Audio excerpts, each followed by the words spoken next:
Hello everyone, welcome back to the channel. पिछले video में हमने लेटर राइटिंग का इंट्रोडक्शन और उसके टाइप्स पढ़े थे।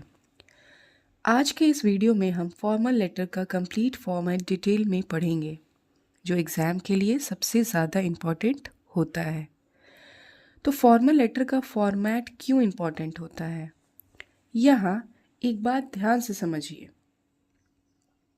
कि अगर आप चाहते हैं कि कंटेंट अच्छा लिखें तो लेकिन फॉर्मेट गलत हो जाता है तो एग्जामिनर डायरेक्ट मार्क्स कट कर देता है। इसीलिए फॉर्मल लेटर में फॉर्मेट का रोल सबसे इम्पॉर्टेंट होता है। तो फॉर्मेट जो होता है कंप्लीट एक फॉर्मल लेटर का, वो हम लोग आज एक एक करके पढ़ते हैं। जैसे कि टोटल 8 पार्ट्स होते हैं। A formal letter consists total 8 parts.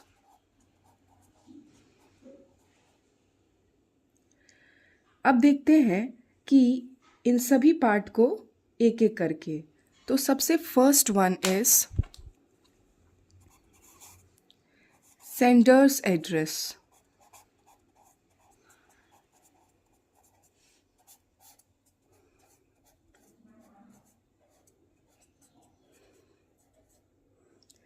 इसमें सबसे पहले हम कभी भी नाम नहीं लिखते हैं।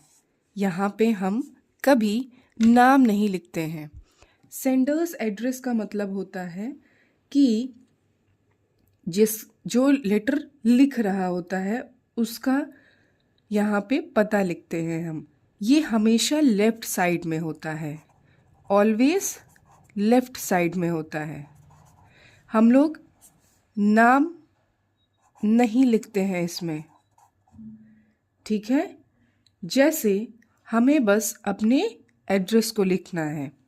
फॉर एग्जाम्पल यहाँ पे आप XYZ कॉलोनी, जो भी आप जहाँ भी जिस भी कॉलोनी में रहते हैं या जिस भी हाउस नंबर में रहते हैं और किस जगह रहते हैं, जैसे हम यहाँ पे लिख देते हैं लखनऊ। बस आपको सिर्फ और सिर्फ एड्रेस लिखना है। Now let us move on to the second part, that is date. अब हमेशा जो है हम सेंडर्स एड्रेस के बाद नेक्स्ट हमारा होता है डेट लिखना। डेट जो है हमेशा क्लियर और प्रॉपर होना चाहिए। और डेट लिखने का फॉर्मेट हमेशा जैसे कि हम लिख देते हैं 12 जून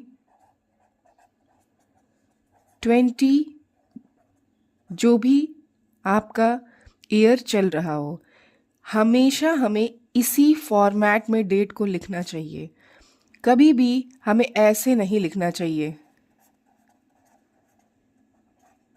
ये गलत होता है। This is wrong.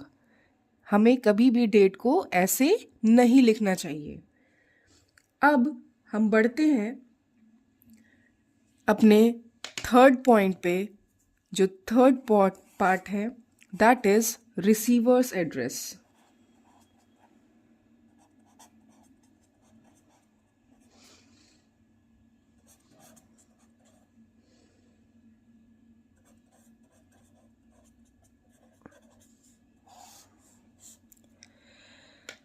Receiver address में हमें हमेशा डेट के बाद लिखना होता है।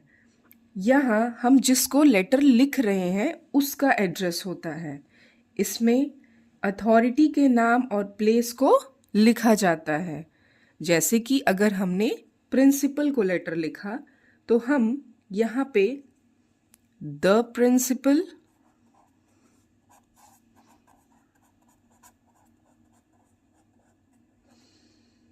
और जो स्कूल है मान लीजिए ABC स्कूल, जो भी नाम है स्कूल का, और किस जगह पे है,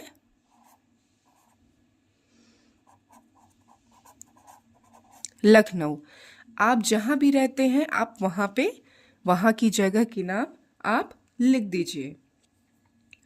अब हम चलते हैं अपने 4th पॉइंट पे, जो आता है हमारा सब्जेक्ट। ये हमारा लेटर का मोस्ट इम्पॉर्टेंट पार्ट है।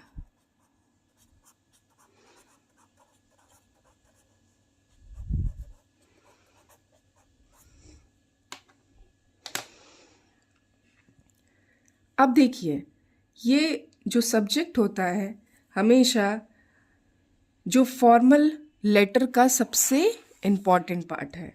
सब्जेक्ट एक लाइन में लेटर का पर्पस बताता है। एग्ज़ाम में सब्जेक्ट लिखना कंपलसरी होता है।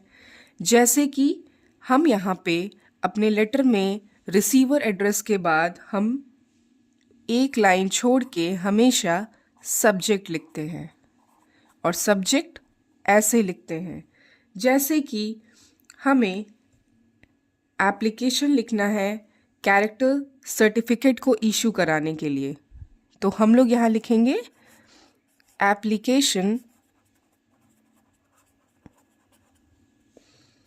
For issuing character certificate.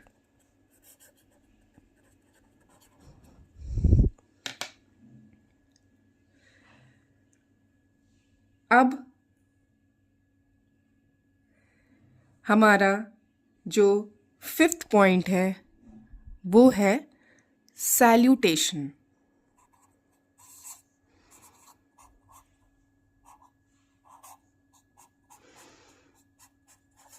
Subject के बाद हमेशा हमारा सैल्यूटेशन होता है, जिसमें हम लिखते हैं सर या मैडम।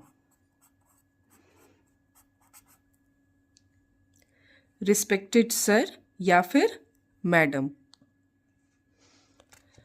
अब हम चलते हैं अपने 6th पार्ट पे।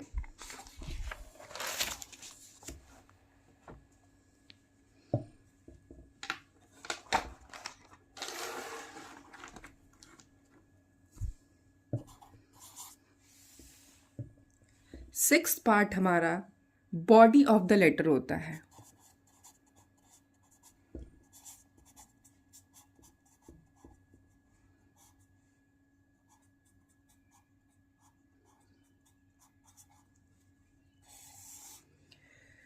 बॉडी लेटर का जो मेन हिस्सा होता है और इससे जनरली 3 पैराग्राफ में लिखा जाता है। इसको हम लोग 3 पैराग्राफ में लिखते हैं।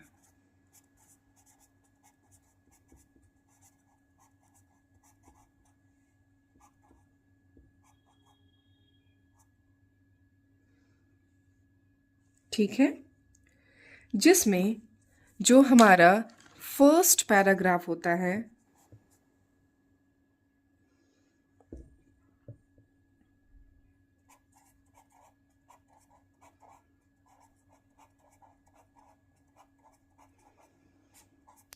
That is introduction.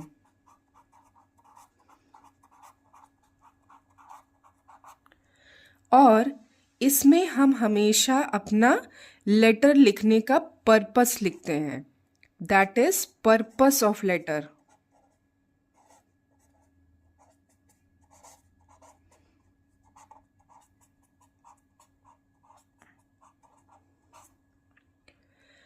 दूसरे पैराग्राफ में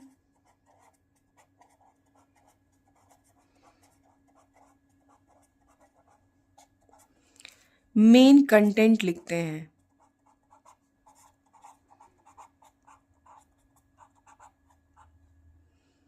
और हम इस पैराग्राफ में अपना प्रॉब्लम, रिक्वेस्ट या फिर डिटेल्स को एक्सप्लेन करते हैं। Details explanation.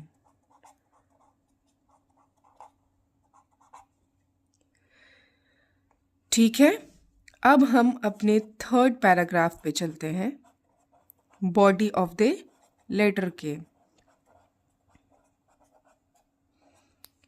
That is conclusion.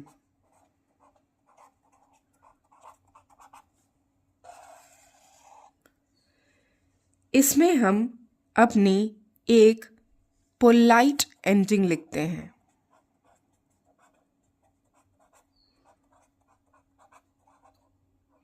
और रिक्वेस्ट लिखते हैं। जैसे कि आप देख सकते हैं, ये हमारा बॉडी ऑफ लेटर है। इसमें हमारा क्या है, कितने पार्ट हो गए? 6 पार्ट हो गए। और इसमें third body of the letter में 3 पैराग्राफ होते हैं, जिसमें फर्स्ट पैराग्राफ इंट्रोडक्शन बताता है, सेकंड मेन कंटेंट बताता है और थर्ड हमारा कंक्लूजन बताता है। अब हम पहुंचते हैं हमारे 7th, दैट इज सब्सक्रिप्शन।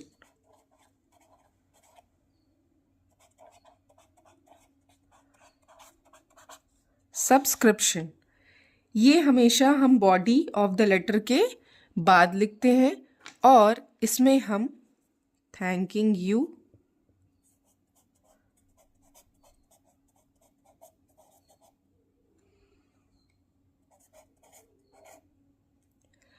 और yours without apostrophe faithfully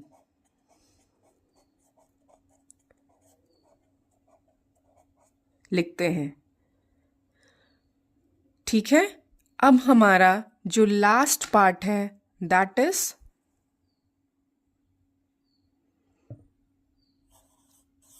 signature.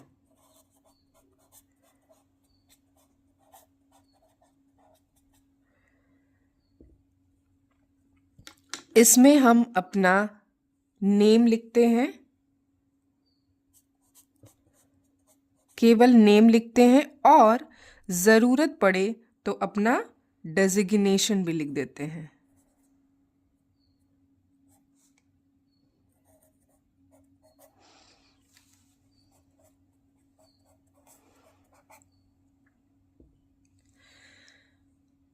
अब हम समझते हैं अपने exam tips, that is the most important part of letter.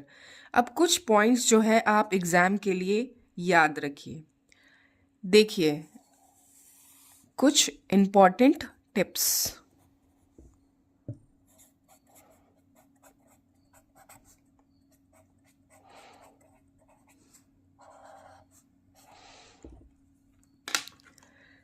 इसमें सबसे पहला है लैंग्वेज जो होनी चाहिए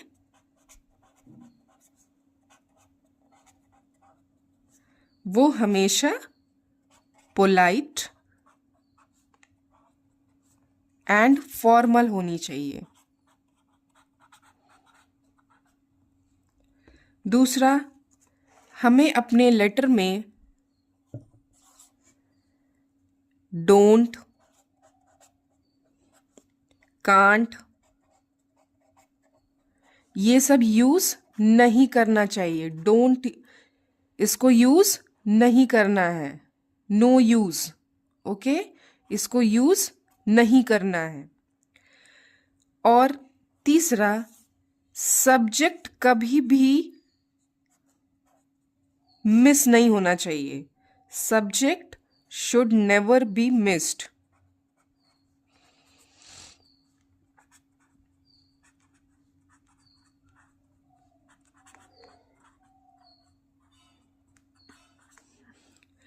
और चौथा point, the most important point, जो पैराग्राफिंग करते हैं हम,